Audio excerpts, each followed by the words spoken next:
सिद्ध्यर्थं पूजितो यासुरासुरे सर्वविघ्नहरस्तस्मै गणाधिपते नमः।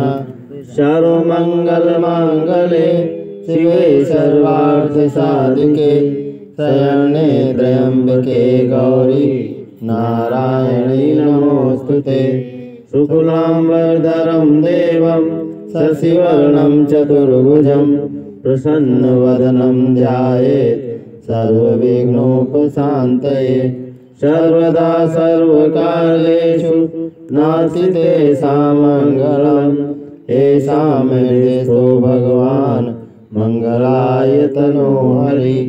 विनायकं गुरुमानं ब्रह्म विष्णु महेश्वरान् सरस्वतीं प्रणम्यादौ शान्तिकार्यार्थसिद्धये। मङ्गलं भगवान् विष्णु मङ्गलं गरुडध्वज मङ्गलं पुण्डरीकाक्षो मङ्गलायतनो हरिः।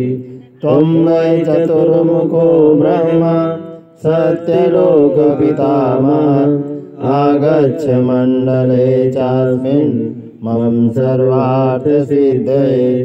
शान्ताकारं भुजगशयनं पद्मनाभं सुरेशं विश्वाधारं गगनसदृशं मेघवर्णं शुभांगं लक्ष्मीकान्तं कमलनयनं योगिर्विज्ञानगम्यं वन्दे विष्णुं भवभयहरं सर्वलोकैकनाथं।